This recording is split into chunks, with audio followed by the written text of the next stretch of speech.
As I mentioned in the TLC newsletter today, it is frightfully easy for me to obsess on bad news. Here's the way it usually works. I make my morning coffee, I swipe up on my phone, I tap my news app, and I tumble down the never-ending rabbit hole of distracting content and crackpot clickbait. And before I know it, a half an hour is gone, my coffee's cold, and my head is filled with the latest outrage. And I'm in a bad mood.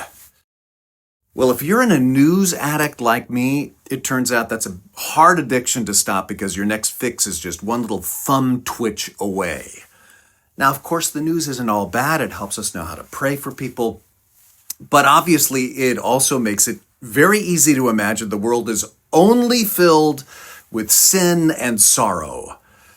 So, while I have you today, probably with your phone in your hand watching me, and before you swipe to the next headline or email or post, I just want to inspire you with some good stuff.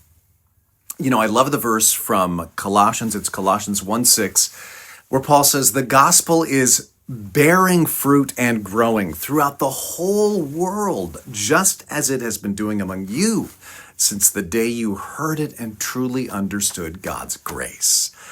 Now, when you think about it, Paul wrote those words when the early Christians could easily have just obsessed on all the tough times they were going through, but he reminds them to look up and look around beyond them and see God is still at work, just like he is here at TLC. So check this out. Our summer day camp program, Cruise Kids, 1,100 campers this summer. That's 11% more than last year. Double-digit growth. Our K through 8 school TLCS, they started last week with 414 students, new record.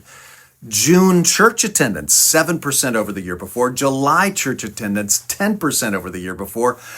We had 115 students in the middle school youth group this week. We had 105 in the high school youth group. That's 220 teenagers in youth group here at TLC.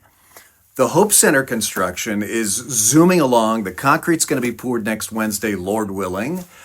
And best of all, this summer, just a few weeks ago, we rejoiced in 14 baptisms, many more to come at the beach baptism next month at the Capitola Beach. As Paul said, the gospel is bearing fruit and growing. So I hope you rejoice in that. That's news too. That's news you're never going to read on your news app. And also I want to mention there's 4 ways that you can help with all this growth. First of all, pray. Second, parking. That one's pretty easy. Please park over in the Cabrillo lots on the weekends if you can. Make it easier for visitors to find a spot. Third, volunteer. In 1 week, we're going to have the Connect Expo after all of our services. And that's how you can find out how you can volunteer in some way. Volunteering is so rewarding. And then fourth, give. As our church grows, so do the needs. Giving to the Hope Center is robust. Our regular offering is a little behind budget.